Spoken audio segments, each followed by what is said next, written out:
temelj umjetnosti je komunikacija. I upravo je taj temelj u ovoj novoj realnosti porušen, ali ga i gradimo ispočetka novom kreativnošću.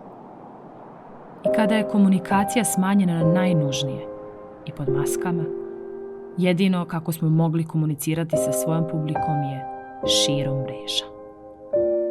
Upravo ovaj projekat bavi se umjetnikom u doba izolacije, karantina, lockdowna, koji vapi za komunikacijom i umjetnošću. Širom otvorenih mreža možemo mnogo, ali se ne može ono najbitnije, donijeti duh umjetničkog djela. Otvorit ću vam vrata svog doma i podijeliti sa vama detalje mog karantina. Upoznaću vas sa svojim kolegama i idejama koje su se rodile u ovom dobu nove kreativnosti. Tokom ovog perioda naučila sam da ću sigurno praviti još jasnije prioritete u životu, kako u poslu, tako i u odnosu s ljudima. Svakako ću više cijeniti momente na sceni i one van nje, jer sam imala mnogo vremena u ovom periodu da složim stvari na svoje mjesto. Neizmjerno mi je žao svih koji su oboljeli od ovog virusa ili su izgubili nekoga od svojih bližnjih. A sve koji su ostali zdravi, a to je ogromna većina nas, podsjetila bih da ne zaborave koliko je zdravlje dragocjeno. Kada govorimo o umjetnosti, moram pomenuti Norvešku nacionalnu operu i balet. To je najveća institucija posvećena izvođačkim umjetnostima u Norveškoj. Otvorena je 2008. godine, a vrlo brzo je postala glavna obilježje grada. Turisti pamte ovu ustanovu kao prvu operu na svijetu gdje posjetioci mogu da se kreću po krovu. Sa pojavom koronavirusa i njegovim širenjem do razmjera pandemije, koja je uzrokovala da sve naše operske produkcije i koncerti budu otkazani i da je sezona jednostavno prekinuta. A naša publika je željna umjetničkih sadržaja. Postoje ljudi koji su vidjeli ovu situaciju kao veliku šansu i napravili nešto jedinstveno. Predstavljam vam direktorku Opere u karantinu, mecosoprana Mariku Schultze. Thank you, Olivera. Well, I've been a bit busy during this quarantine, and at first, when everything locked down here in Norway, where I am, I got so inspired, like a completely new situation, which we have never been in before. And for me, that became like a blank paper to create something completely new. And I have been, because before that I had just been, struggling with like doing auditions and trying to get into to a market which is really hard to get into as a new opera singer. And suddenly I didn't have to focus anymore on that. I could let go of all the things that took my energy and really create something from scratch. And I, as a person who loves to solve problems, this was just like a challenge that I felt very excited to take on. Because I could see that, okay, we have musicians all over the world who are unemployed and without any means of making music, playing together, and we have people in quarantine who'd love to see us perform, but how can we perform together? Well, of course, digitally, that's the only answer. So I contacted, I knew exactly which conductor I would contact, and that was Fergus McAlpine, a conductor from the UK who has been studying in Oslo with me. And we have been doing projects before, and this is a guy who has like great visions and is really has such a musical and artistic talent and drive, the person that makes things happen.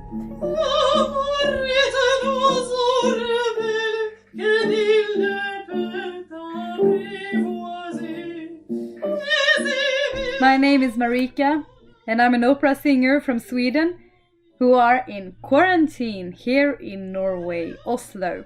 Hi, my name is Thomas, and I'm a pianist in quarantine. My name is Fergus McAlpine. I am a conductor, currently based in Amsterdam, but now I am back home in Northumberland in the UK. The idea of quarantine opera is simple. Everyone will record their part of the piece that we do, then you send it to us, and we will fit everything together, so then we have a full thing of soloist, chorus and orchestra. Everything Why together. we are doing this is like to bring musicians together from all over the world. When all the countries are like in alarm and trying to, handle the situation in their own countries themselves, and which is perfectly understandable. There is also this need to see that we are in this unique new situation of being in the same boat from all over the world. We have never ever in history has it been so clear that we are facing the same trauma, the same challenge. Of course, there are a lot of differences as well, but nothing has been so similar.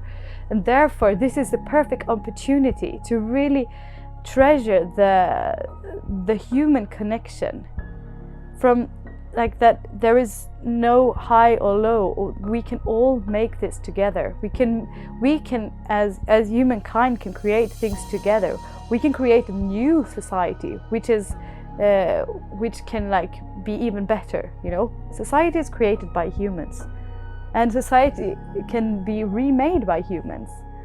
And what is really then important is that we care about each other, that we want to do something together, and through art that is really possible. So what we also wanted to capture was also the musicians in their quarantine. We want to show people what a musician is, because and how similar a musician is. Like, it's also a person, a human being who's facing a difficult situation, just as everyone else in the quarantine.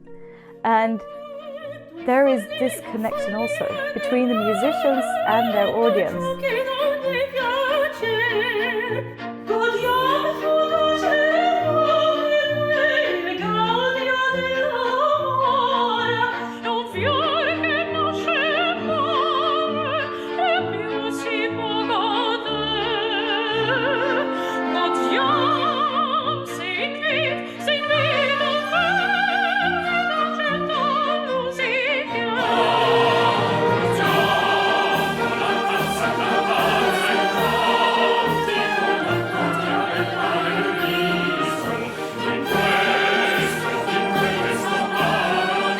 So we did the first video, Habanera, from Carmen, which is a piece which everyone has heard it, even though you don't know the piece, you don't know where it comes from. The moment you hear the intro, you know which one it is. So we went for that one. And we got musicians, I don't know how many, 40 I think, from different countries, and it became an immediate success. In just a very short time, we had reached 500,000. Just in a couple of days or so, we had reached 500,000 views on Facebook. And then our next production, Brindisi, then we had like over 100 musicians from all 6 continents. Of course, not Antarctica, but all the other continents. And together with Habanera, we reached 1.5 million views. And the amount of warmth that we have received, like all the people who have seen this and commented, and it has been so clear that this was exactly what the world needed right now.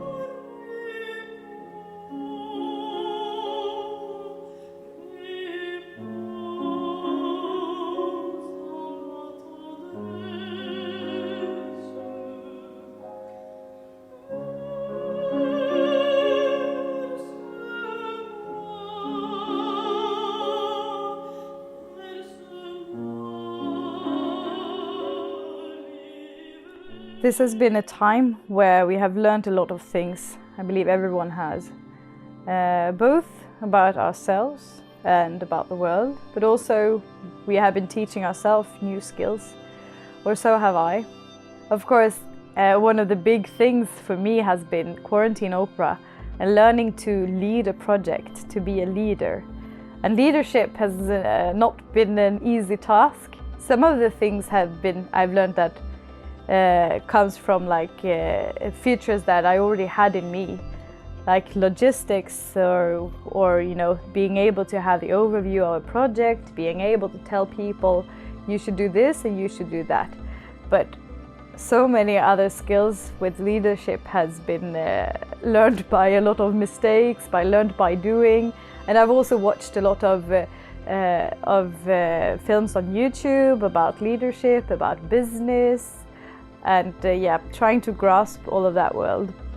Yeah, I'm still learning as I go, and hopefully I will improve even better, even more.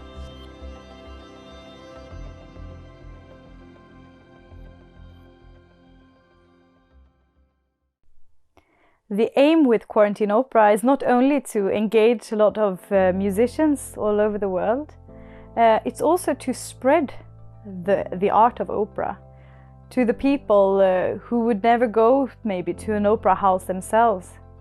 And we think that it's a pity that not more people enjoy this art form. And it's become a much older audience, and it's become a thing of, you know, people believe that it's only for the elite or something, or for rich people. But we think that opera is something for everyone. And through Quarantine Opera, we have reached an audience, a young audience, and a lot of the musicians are also young. So we want to make opera cool again, that's what.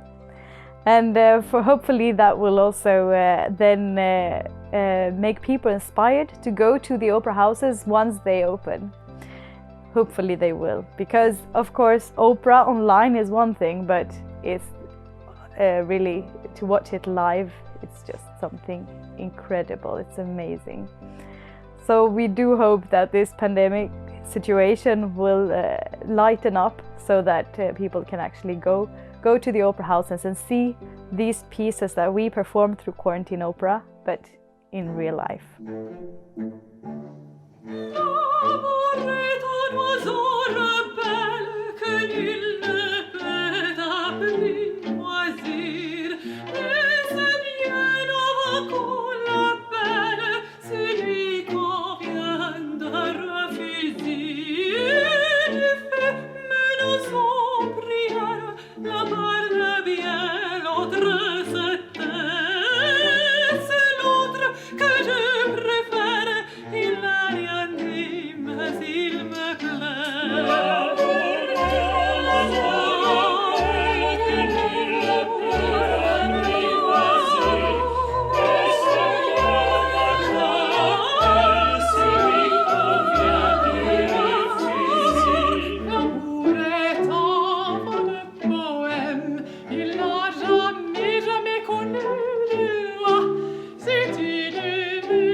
So yeah, and this far we have done 3 productions, and then we are now on our 4th one.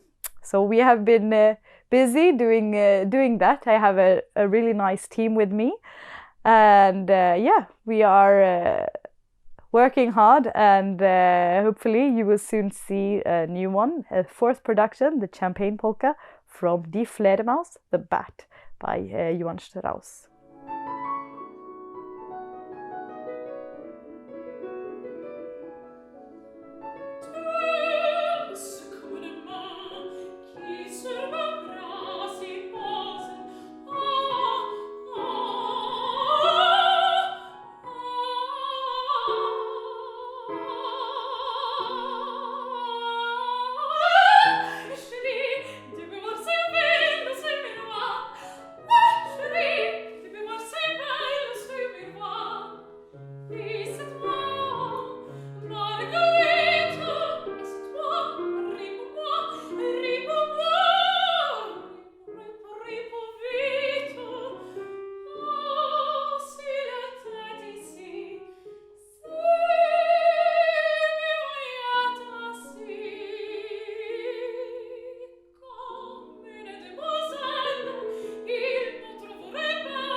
because for me quarantine was relatively easy. I was able to keep teaching online, so we all had to adapt to new ways of doing the old stuff. The way be creative about how to keep having lessons in a way that they were beneficial for everyone. And I think that was definitely very good for me, and I think it was nice for the students to be able to keep having that routine, keep learning, and have a sense of normality. Outside of that, some projects were cancelled. I had a lot more time, and I think that's been both a learning process and a really good thing. With the cancelled projects, it's been good to have to accept that some things are out of our control, and go through that process and make the best of it.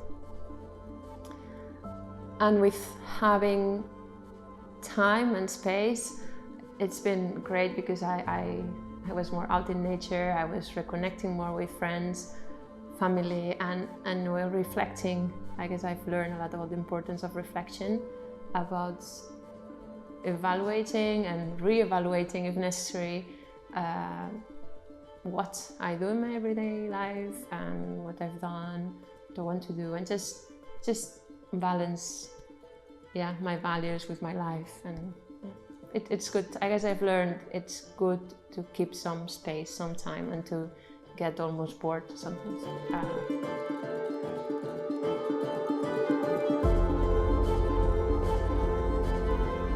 I have also felt very lucky for being a musician, because as soon as all this new situation, not new normal, and the quarantine started,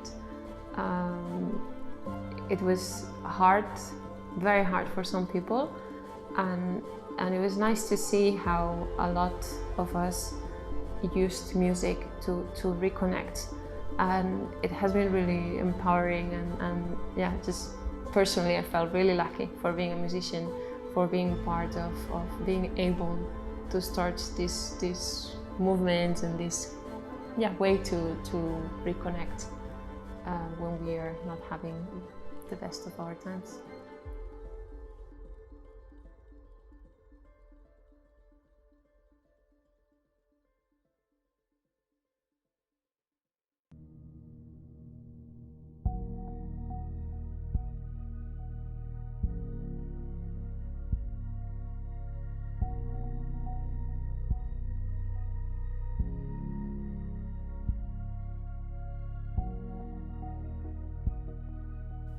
Ne bih bila iskrena ako bih rekla da nisam osjećala strah i uznemirenost u toku ove izolacije.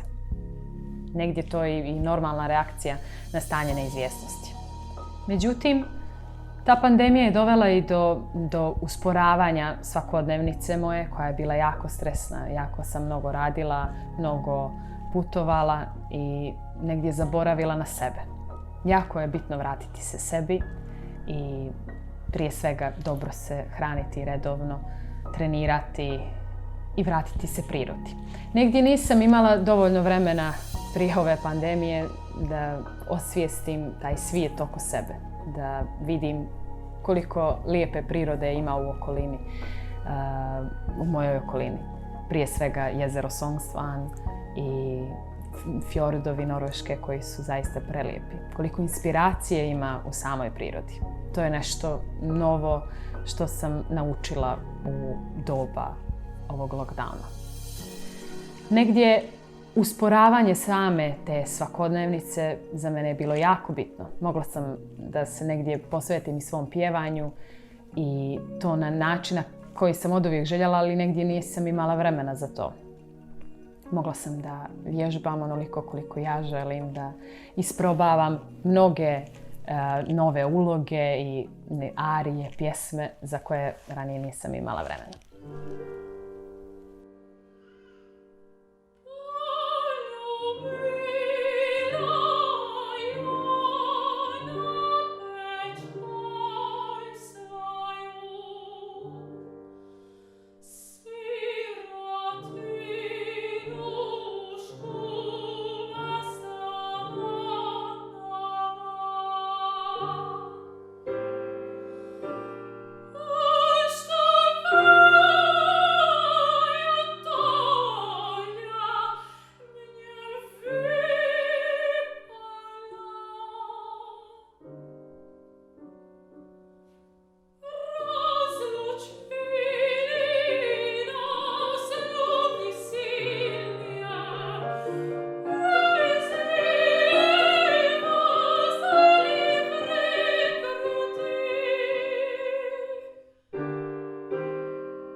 Koliko god mi je prijalo to neko vrijeme za sebe, opet jako mi nedostaje i moj posao.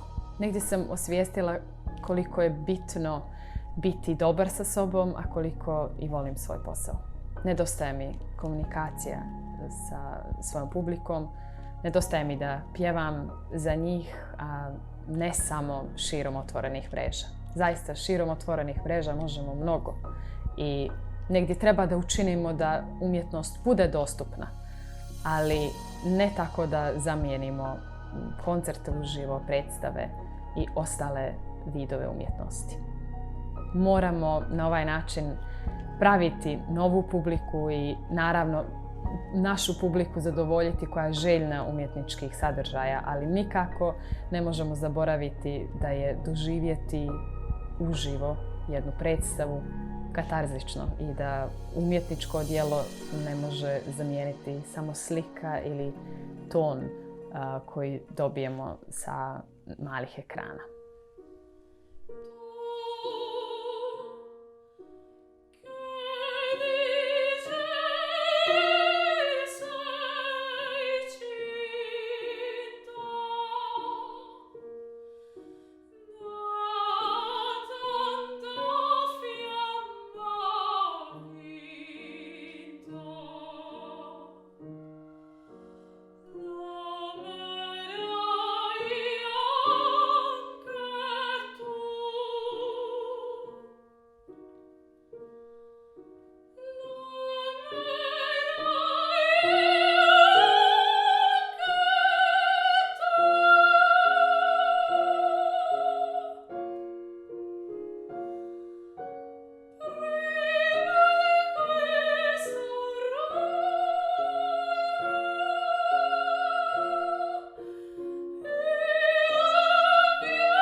Kao i mnoge moje kolege, muzičari, glumci, pjevači, jedva čekam povratak na scenu. Do tada naši domovi jesu nove scene i jesu neka bar zamjena za ono što mi radimo. Za te daske koje život znače, pa nisu loše ni ove naše koje imamo. Međutim, komunikacija je ta koja nam nedostaje. Sa ili pod maskama ili bez njih, jedva čekam da se vratim svom poslu.